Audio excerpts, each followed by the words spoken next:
안녕하세요. 오늘도 사연살롱을 찾아주셔서 감사합니다.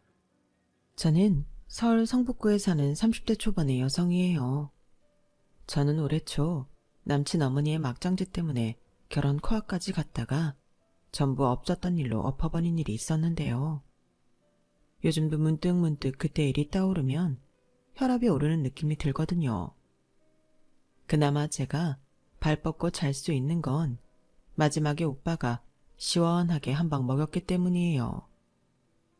제가 이런 일을 겪었던 걸 몰랐던 친구들이 남친 이야기를 꺼낼 때는 여전히 그 자리를 빨리 피하려고 하지만 한편으로는 얼른 털어버리고 싶은 마음도 큰 게 사실이에요.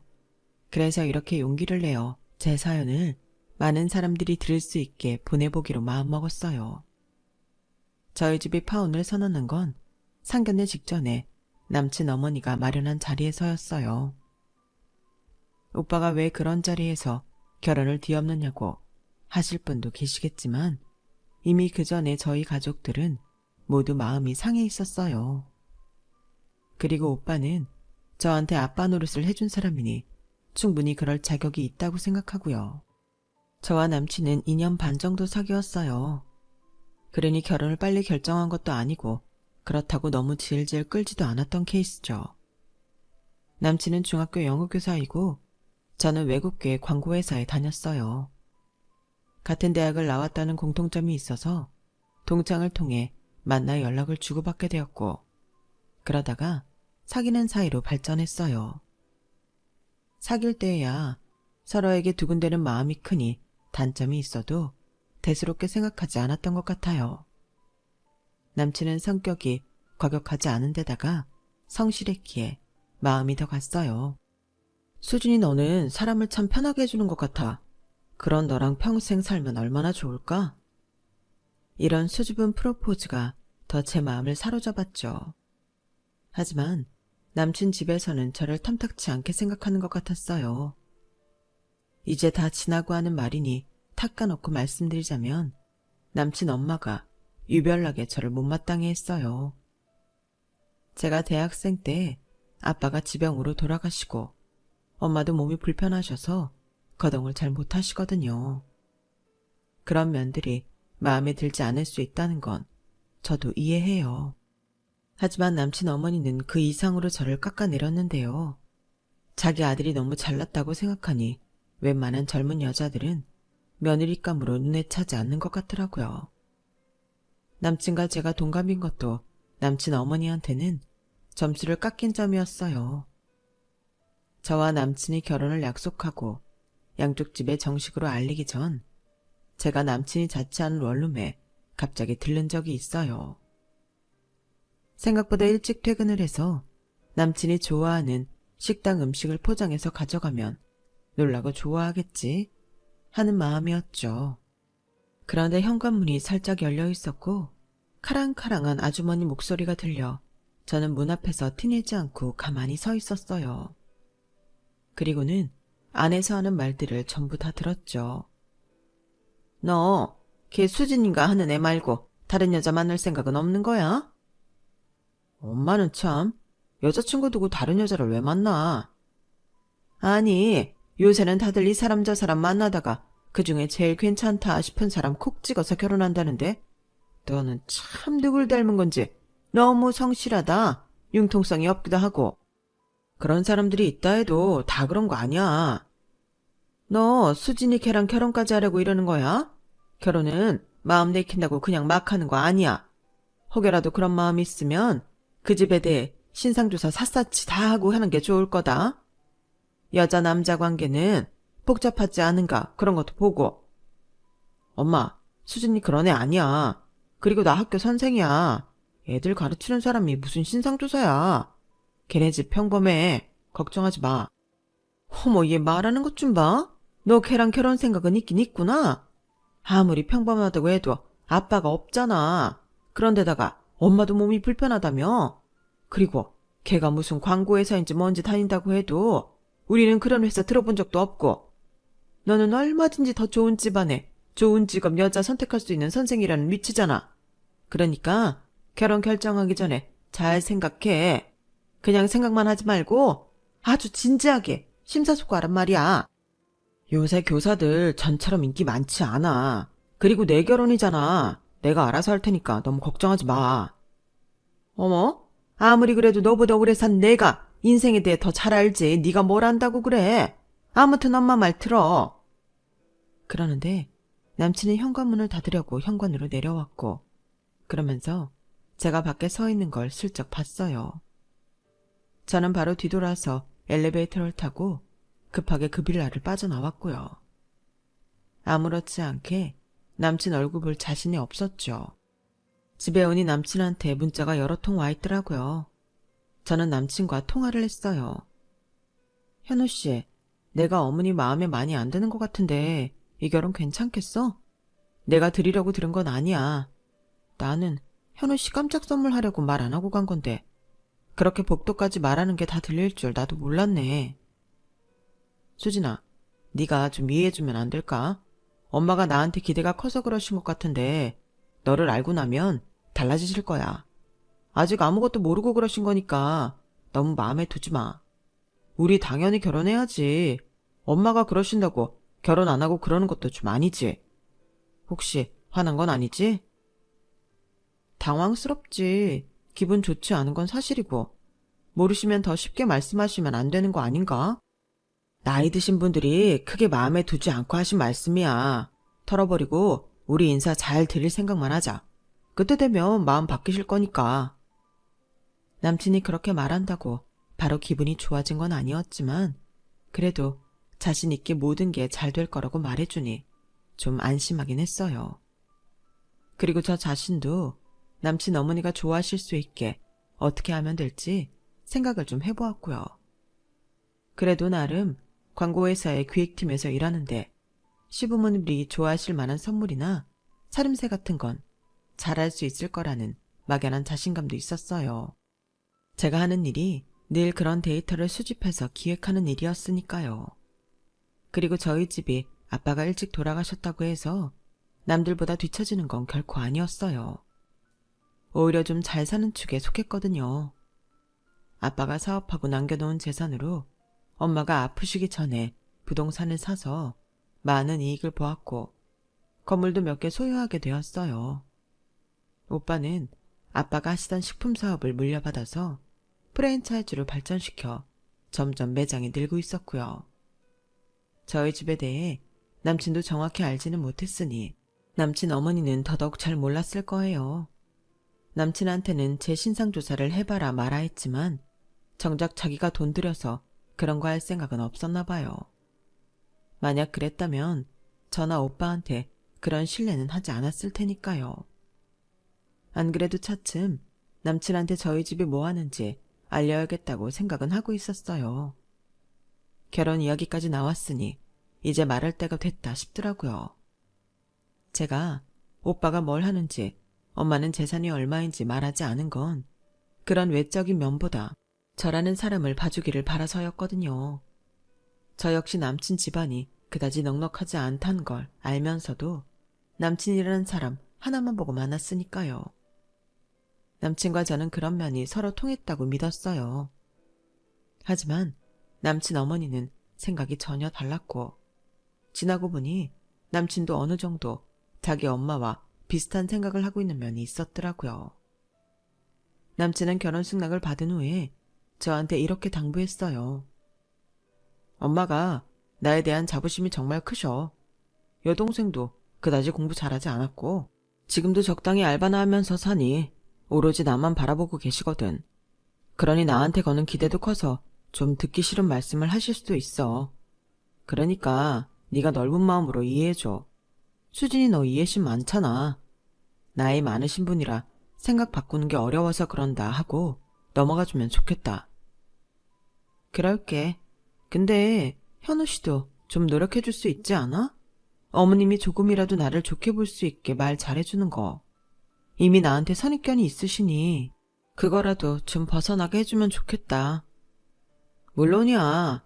나도 너 좋은 사람이라고 얘기하고 있어. 엄마가 욕심이 좀 있으셔서 그렇지 금방 괜찮아지실 거야. 그렇게 서로 다짐을 한 것도 있고 남친 어머니가 아무리 싫은 내색을 한들 그게 선을 넘을 정도는 아닐 거라고 막연하게 생각하고 있었어요. 물론 저를 마음에 안 들어하는 건 사실이었지만 그거야 얼마든지 바뀔 수 있다고 믿었죠. 저희 집에서는 오빠도 엄마도 남친 자체는 마음에 들어했지만 집안에 제대로 돈 버는 사람이 남친밖에 없다는 것 때문에 조금 꺼리는 분위기였어요. 수진아, 있는 집으로 간다고 해도 마음이 안 놓이는 게 엄마 마음인데 네가 집안 경제를 다 감당해야 하는 사람하고 결혼한다니까 엄마는 마음이 좀 그렇다. 니네들 열심히 벌어서 밑 빠진 독 물 붓는 거 아닌가 싶고. 엄마, 그 정도는 아니야. 현우 씨 동생도 지금은 알바하지만 취직하지 않겠어? 그러면 형편 좀 나아지겠지. 라고 말하자 오빠도 엄마 뜻과 같다고 입을 열더라고요. 나는 집사람이랑 비슷비슷하니까 별 고민 없이 결혼했는데 너도 나처럼 그랬으면 좋겠다.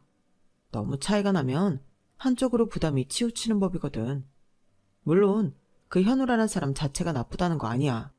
그런데 결혼이 사람만 좋다고 다 되는 건 아니더라고. 지금까지 제 뜻이라면 뭐든 존중해주고 지지해줬던 엄마랑 오빠가 그렇게 나오니 조금 당황스러웠어요. 엄마랑 오빠 뜻은 알겠는데 우리 둘이 좋아서 하는 결혼이잖아. 지금까지 난 믿어줬던 것처럼 믿어주면 좋겠는데. 널 못 믿어서가 아니라 결혼이라는 건 양쪽 집안 사람들도 서로 잘 맞아야 편안한 거야. 네 뜻이 정 그렇다면 엄마도 뭐라고 할 수 없지. 그래도 네가 봐서 조금이라도 마음에 걸리는 거 있으면 신중하게 생각했으면 한다. 오빠도 마찬가지 생각이야. 저는 순간 남친 어머니가 저를 몹시 못마땅해 한다는 게 떠올랐지만 그때는 그게 큰 문제가 될 거라 생각하지 않았어요. 제 입으로 말했듯이 결혼은 저랑 남친 둘이 하는 거니까요. 남친 어머니랑 같이 살 것도 아니고 아무리 서로 마음에 안 들어도 만나서 이야기하고 서로 맞춰가다 보면 나아질 거라고 아주 안일하게 생각했거든요. 저는 나중에 오빠한테 남친의 좋은 점만 더 강조해서 말했어요. 현우 씨 정말 성실하고 좋은 사람이야. 내가 하는 일이라면 뭐든 도와주고 지지해줄 사람이고 그러니까 오빠도 그 사람만 보고 믿어주면 좋겠어. 그 사람만 봐달라는 건 네가 생각해도 그 집 어머니나 다른 가족들은 좀 걸리는 게 있는가 보네. 사업을 하며 예리한 감각을 키운 오빠라 그런지 대번에 남친 집안의 문제를 짚어냈지만 그런 거 아니라며 잘 좀 봐달라고 부탁했어요. 제 말에 오빠는 남친과 한 번 더 보겠다며 따로 약속을 잡았고요. 그렇게 남친과 저와 함께 저녁을 함께한 오빠는 차분하게 남친 집에 대해서 물어봤어요. 아버지는 시골 농사하는 데 많이 내려가 계세요. 큰아버지 농사일 많이 도와주시거든요. 집은 지금 부모님 살고 계신 전세가 전부고요. 아버지가 돈을 많이 모아놓지는 못하셔서 빠듯하긴 해요. 제가 드리는 용돈으로 대부분의 생활비를 충당하시고요. 그렇다고 결혼해서 수진이한테 부담을 지우지는 않을 거예요. 지금하고 똑같이 제가 해드리면 되거든요. 오빠는 남친한테 솔직하게 말해줘서 고맙다고 했어요.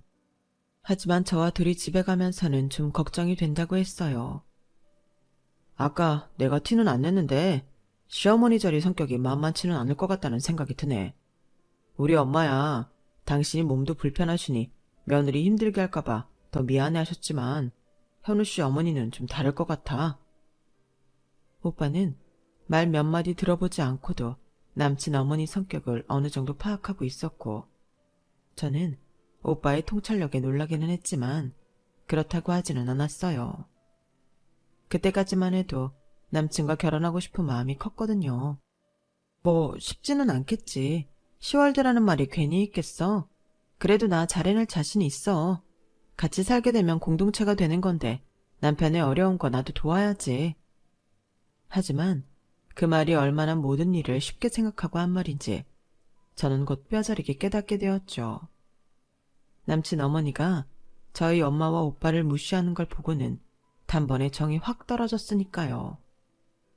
그런 것도 가만히 보고 참을 수가 없는데 어떻게 결혼해서 경제적 문제까지 같이 책임질 수 있다고 자신만만해했는지 제가 시댁 문제를 너무 가볍게 생각했음을 알겠더군요.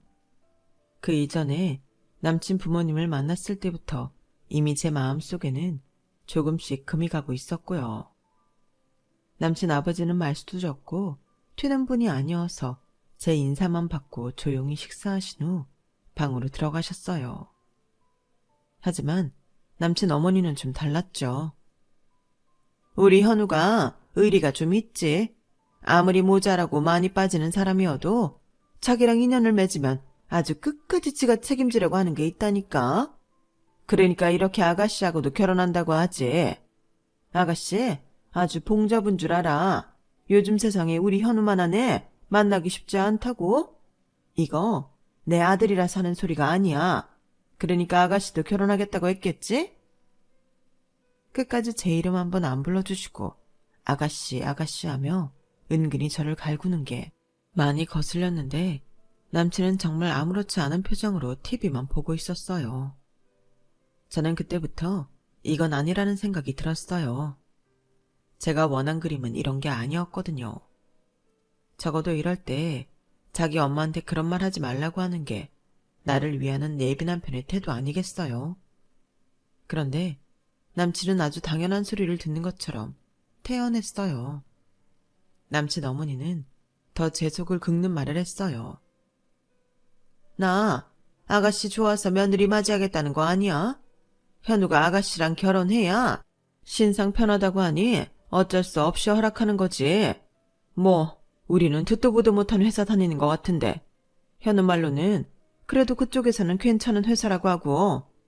근데 말이야, 어머니는 거동이 불편하시고 오빠는 식당 같은 거 한다며? 혹시 우리 현우 버는 돈 친정으로 빠져나가거나 하진 않겠지? 너 그거는 제대로 약속해야 한다. 니네 친정에 돈 보내고 싶으면 네가 버는 돈으로 해야 돼. 그리고 아가씨 어머니 아무리 아파도 우리 아들 사위대접은 제대로 해야 된다고 단단히 말씀드려. 아니 어차피 만날 테니 내가 직접 하마. 하나 더 있다. 아가씨 어머니 아픈 걸로 우리 아들 신경 쓰게 하면 안 돼. 알았어? 이거 꼭 약속해. 어머니, 그럴 일 전혀 없어요. 저희 엄마가 아프다는 이유로 사위 신세지실 뿐 아니고 딸 하나이니 하나뿐인 사위가 되는 거라 잘 해주실 거예요. 그리고 오빠도 엄마도 저희 돈 쓸 일 전혀 없으니 걱정 마세요. 네가 아무리 그렇게 말을 해도 내 마음이 놓이질 않네?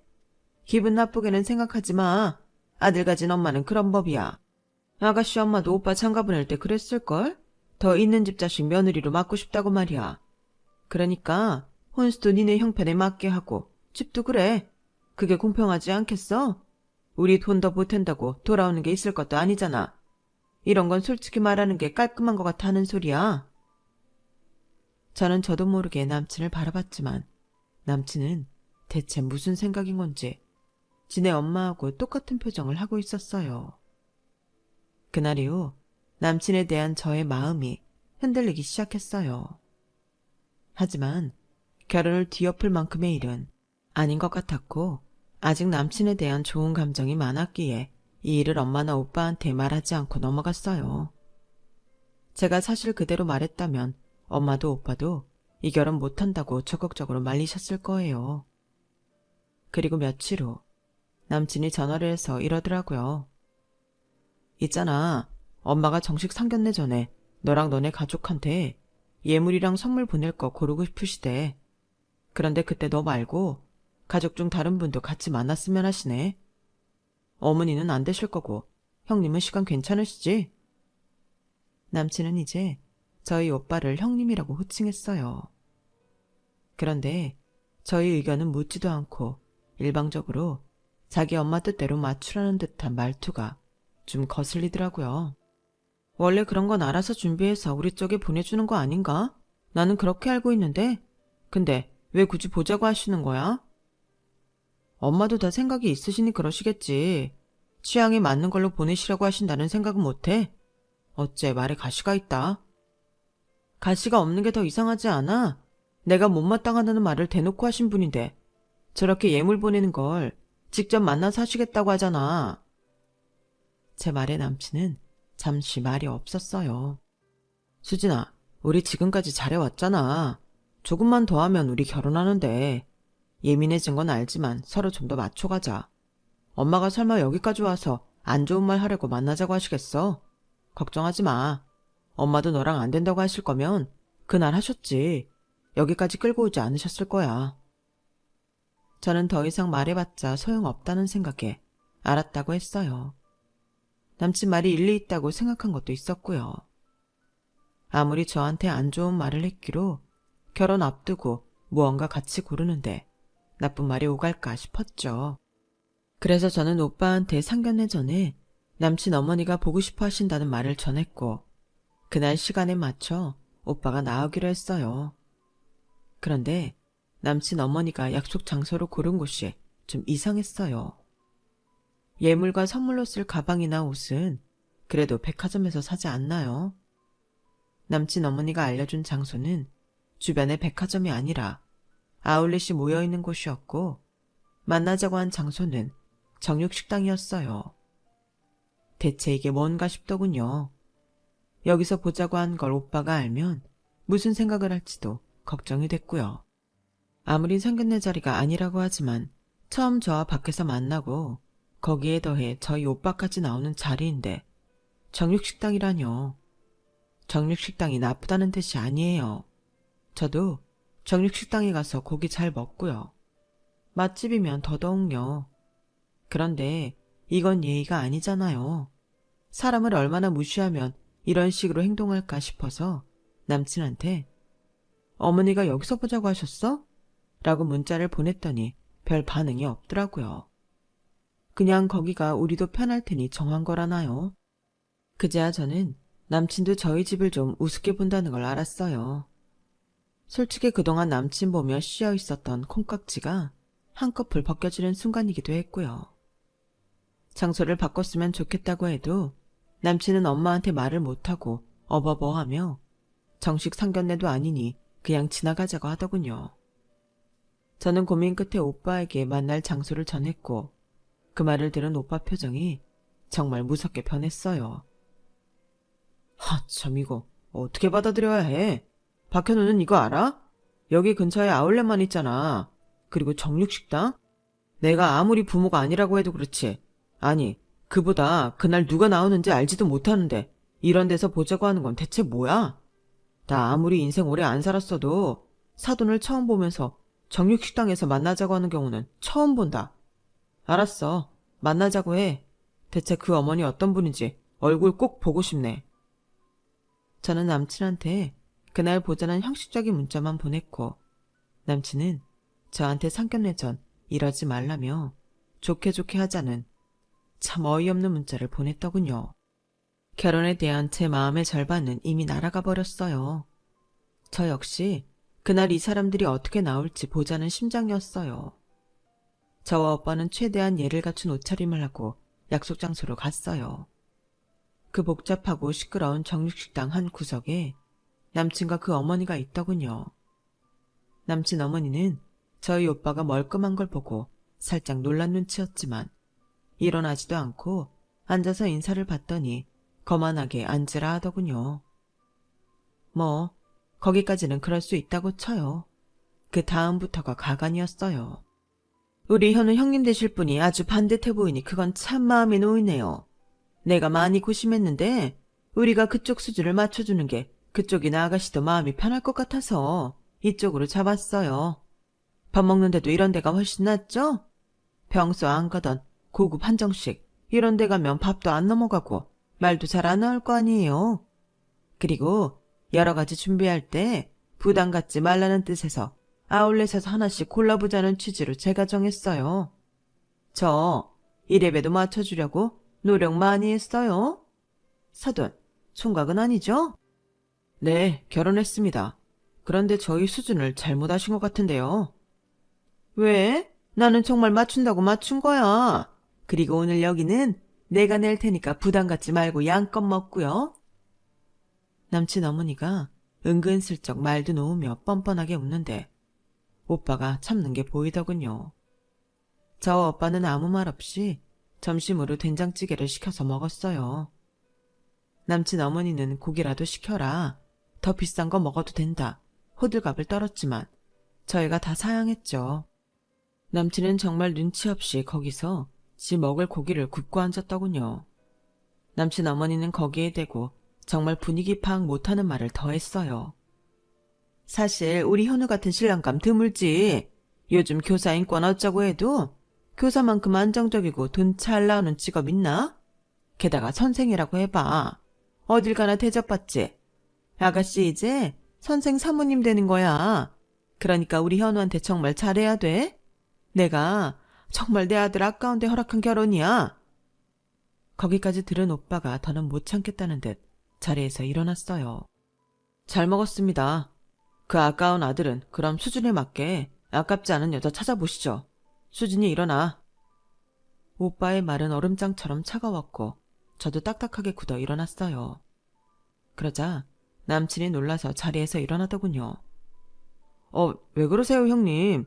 지금 하신 말씀 저희 결혼 못하겠다는 뜻인지. 내가 왜 자네 형님이야?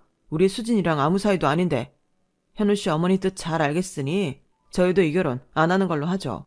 그러니 저희가 먹은 건 저희가 계산하고 가겠습니다. 하며 오빠가 블랙카드를 딱 꺼냈더니 남친 어머니 표정이 순식간에 확 변하더라고요. 오빠가 계산을 하는데 남친과 남친 어머니는 그 카드 얘기를 하는 게 다 들리더라고요. 저거 부자들 쓴다는 무제한 카드 아니냐? 뭐 이런 말이요.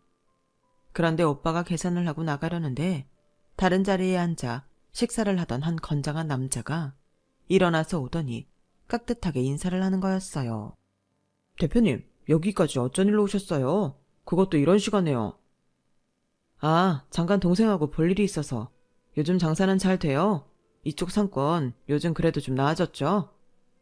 네, 그동안 이쪽이 죽었다 뭐다 말이 많았는데 그래도 젊은 사람들 좋아하는 프랜차이즈 많이 들어오고 하면서 나아진 분위기예요. 저희도 그때 들어오길 잘했죠. 저희 가게 한번 보고 가실래요? 지금 손님 많아요. 괜찮아요. 그건 다음에 볼게요. 근데 퓨전 레스토랑 사장님이 정작 점심은 여기서 냉면 드시네요. 아우, 저도 이런 거 먹는 날도 있어야죠. 그렇게 화기애애하게 이야기하는 소리를 들은 남친 어머니가 황급하게 다가와 저를 붙잡고 물어봤어요. 얘, 이게 무슨 소리니? 대표? 니네 오빠가 무슨 대표야? 그 말에 건장한 남자가 돌아보며 이렇게 말했어요. 땡땡땡 뷔페랑 퓨전 중식 땡땡 본사 대표님이세요. 그렇게 물어보시는 아주머니는 대표님 동생분하고 어떻게 되시는지. 그 말에 남친도 남친 어머니도 얼굴이 하얘지더군요. 아무튼 대표님, 저는 땡땡 하기를 너무 잘한 거 있죠. 그때 다른 점주 들이실 수 있는데 저랑 계약해준 것도 감사하게 생각하고 있어요. 그거야 제가 하나요. 전략팀에서 알아서 하는 거지. 그래도 대표님, 저희 서류 하나하나 꼼꼼하게 살피시고 예비 점주들 이야기 하나하나 귀 기울여 들어주셨잖아요. 아무튼 제가 좀 모자라 보였을 텐데도 제 열의를 봐주신 것 같아 저는 개인적으로 참 감사하게 생각하고 있어요. 조만간 인사드리러 갈게요. 바쁘신데 시간 뺏어서 죄송합니다. 그렇게 남자가 다시 자기 자리로 갔고 저와 오빠는 서둘러 식당을 나왔어요. 남친과 남친 어머니가 뒤따라 나왔고요. 그리고 오빠의 고급 외제차가 주차장에서 나오는 걸 본 순간 남친 어머니는 얼른 오빠 앞을 가로막았어요. 저기, 내가 오늘은 실수를 한 것 같은데 다른 날 다시 약속해서 만나자고요. 응? 그러면 좋겠지, 사돈? 제가 왜 아주머니랑 사돈입니까? 수진아, 너 누구랑 결혼하니? 아니, 오빠. 나 결혼 같은 거 안 해. 적어도 지금은 할 사람 없어. 제 말에 남친은 눈이 휘둥그레져서 뭐라 말을 해야 좋을지 모르더라고요. 저는 그런 남친과 남친 어머니한테 말했어요. 마지막이니 한 말씀 드릴게요. 저희 수준을 뭘로 보셨는지 몰라도 지금까지 말씀 안 드린 게 있는데요. 사실 이 결혼 저희 집에서도 내켜하지 않았어요. 집안 수준이 너무 안 맞는다고요. 오빠는 프랜차이즈 대표이고 엄마는 부동산 부자인데 남자 집이 너무 기울면 제가 힘들다고 하셨거든요. 제가 거기까지 말하자 오빠가 한마디 더 했어요. 그런데 역시나 안 되겠네요. 오늘 하시는 거 보니. 돈 없으면 사람 막대하고 돈 있는 거 알면 저희 집에 빨대 꽂으시겠어요. 그러니 저희 인연은 여기까지인 걸로 하죠. 수진아, 얼른 타. 오빠 가야 돼. 알았어. 이 말만 하고. 결혼 깨는 건 내 입으로 해야 하잖아. 현우 씨, 그리고 아주머니, 저 이 결혼 제가 안 합니다. 그러니 이런 거 사려고 돌아다니실 필요 없고요. 그냥 집으로 안녕히 가세요. 현우 씨도 나한테 연락하지 말고. 그렇게 인사를 하고 오빠 차에 올라타 집으로 돌아오자 남친한테서 문자와 전화가 계속 오더라고요. 처음에 받지 않던 저는 늦은 시간에 한번 전화를 받았어요. 이건 너 잘못도 있는데 이렇게 일방적으로 결혼을 깨면 어떡해? 네가 니네 집이 어떤지 얘기해줬으면 이런 일 없잖아. 그렇게 생각하는 것 자체가 문제 아니야? 내가 현우 씨 자체만 보고 마음을 정했듯이 우리 집도 그러기로 했어. 그런데 현우 씨 어머니는 끝까지 안 그러셨잖아. 게다가 거기에 현우 씨도 동조한 거 사실이잖아. 우리 집 형편이 별로면 그런 대접 당연하다는 듯이 말이야. 나는 그렇게 돈 보고 사람 대우는 사람들하고 상대하기 싫어. 그러니까 현우 씨도 여기서 정리해. 그게 좋겠어. 내가 사람을 아주 단단히 잘못 봤어. 제 말에 남친은 더 이상 아무 말도 못했어요. 다음날 남친 어머니는 제 회사를 어떻게 알았는지 회사까지 저를 찾아왔더라고요. 저는 오늘 만나야 다시는 안 찾아올 것 같아 일단 만나봤죠. 저기, 이 결혼 그냥 하면 안 될까? 지금까지 내가 한 건 잊어버리고 처음부터 다시 시작하는 마음으로 진행하자. 그렇게는 안 되겠는데요. 안 그래도 엄마랑 오빠가 제가 없는 집에 시집간다고 걱정하셨어요. 그래도 현우 씨 괜찮다고 생각해 허락했는데 현우 씨나 아주머니나 별반 다르지 않다는 걸 확인했거든요. 그러니 저는 잊으시고 박현우 씨 수준에 맞는 여자 만나서 결혼하면 될 것 같아요. 더는 찾아오지 마세요. 안녕히 가세요. 그러자 남친 어머니는 제 손을 덥석 잡았어요. 아우 얘, 내가 정말 미안했다. 내가 잘못했어.